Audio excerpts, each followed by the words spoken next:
since the assassination attempt? Have you spoken to Donald Trump since the attempt? Say again, please. I can't hear. That was President Biden talking to reporters about how he attempted to call Donald Trump and express his sympathies for the second assassination attempt against the former president's life. And I wanted to show that moment because it's such a clear example between the two individuals and the two parties, because this is not the first time that this has happened and that Biden has reached out to Trump. The first time, there was a short and respectful call towards the former president when his life was almost taken. But the reason why I wanted to show this is because look at how Donald Trump and his son treated Nancy Pelosi when someone broke into her house and tried to kill her husband. He was looking for Nancy Pelosi, found her husband, and went after him. Here's how Donald Trump handled that. And we'll stand up to crazy Nancy Pelosi, who ruined San Francisco. How's her husband doing, by the way? Anybody know?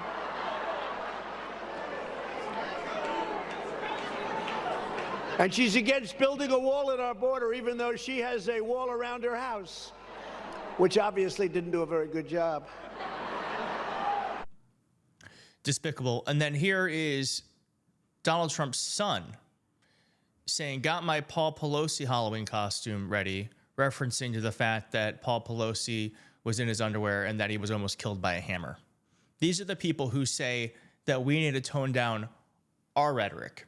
Quite frankly, Republicans, Trump, and MAGA have created this atmosphere, and now in some ways it's karma coming back to get them. I hope no one gets hurt, but they're the ones who caused this problem, not Democrats. On to the main story. You might remember this moment from over the weekend where I believe Donald Trump's mental decline was on full display. Other people think it was just Donald Trump being a narcissist and showing no interest in anyone but himself. You can be the judge of that. But there's been an update to the story that I really wanted to bring you in on. But here's that first viral moment. Latin music superstar Nicki Jam. Do you know Nicki? She's hot. Where is Nicki? Where is Nicki? Thank you, Nicki. Great to be having you here. Now you have to get, oh look, come here.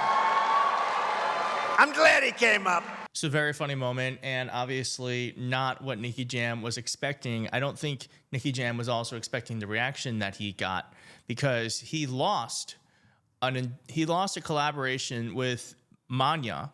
Manya removed their collab with Nicki Jam to P. Acapezo, I'm so sorry for my bad Spanish pronunciation, from streaming services after the reggaeton star endorsed Donald Trump.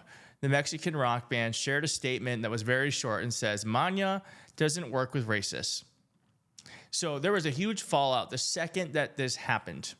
It went on to say that for the past 30 years, Manya has supported and defended the rights of Latinos around the world. There is no business or promotion that is worth more than the dignity of our people. That is why today Manya decided to remove its collaboration with Nicki Jam on Pies a Capezo from all digital platforms. Again, apologies for my terrible Spanish. And then on that endorsement post on Instagram, the man was flooded with trolling comments. Here's just one right up here. Trump thought you were a girl. He didn't even take the time to look you up, and here you are kissing his toes. But it was thousands and thousands of comments of folks denigrating this man. Man, you must have fallen off so hard to be endorsing that guy. How much of your debt the label offered to forgive you if you did it? Dude, he said, you know, Nicki, she looks hot. The fact he is showing you that he doesn't even know or care about you, but still you go up there to support him, it's just so embarrassing. No pride or self-respect whatsoever. And so what happened to that Nicki Jam endorsement? Well, the next morning, Rolling Stone reported that Nicki Jam deleted the Instagram post about his Donald Trump endorsement hours after the Mexican band condemned the singer's support of the former president. And then a very funny post actually on Reddit confirms this. Using the same pronoun that Donald Trump used, Nicki Jam deleted her IG post supporting Trump. She also deleted comments on her latest Insta post. Someone's feeling the fire. She's hot after all. And then it's just a bunch. This is an R reggaeton. This is a lot of people playing off that riff of making fun of the fact that Donald Trump misgendered Nicki Jam. But this just goes to show that people are willing to denigrate and demean themselves if it means getting close to Trump and the MAGA movement, because the MAGA movement is really a movement built on nothing but the idolation of one person, one man. Nicki Jam has now seen that that person does not care about anyone else but himself.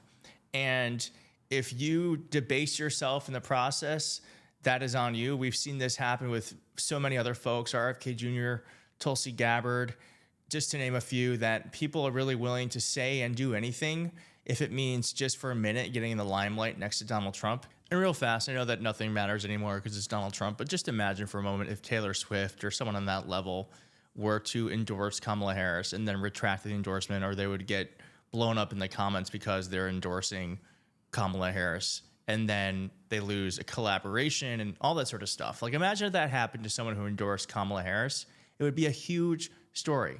This Nicki Jam thing was not a big deal for whatever reason. It should be, because it just goes to show it's furthering the narrative that people who support Trump don't really support him. They're just doing it for their own egotistical purposes. And the second they have a little bit of pushback, they delete the post and they try to pretend like it didn't happen. Whereas Kamala Harris supporters really do it because of their love for the country, their love for the candidate, and they're wanting to defend democracy. That's the difference between these two different examples. And this is happening now in a moment where Taylor Swift's from Pennsylvania, and Pennsylvania just brought some really great news for the Kamala Harris campaign. From USA Today, that there is a 3-point advantage for Kamala Harris in the state of Pennsylvania. Pennsylvania is a must-win state. And if this polling holds up, then Donald Trump is not going to become president again, and he is going to be going to jail. Nate Silver even says, likely an important poll for his stupid model that I do not believe in. A few high-quality polls appeal lately, and Harris is +3 here. So, but of course, the only poll that matters is the one that happens on Election Day. And the only way that we can guarantee Kamala Harris becomes the next president of the United States is if you show up to the ballot box. So make sure you show up, you bring a friend, and you check to make sure you and your friends and your family are registered to vote, unless, of course, your friends and family are Trump supporters. Don't bother helping them. I know what's wrong with you young people. You think you just fell out of a coconut tree?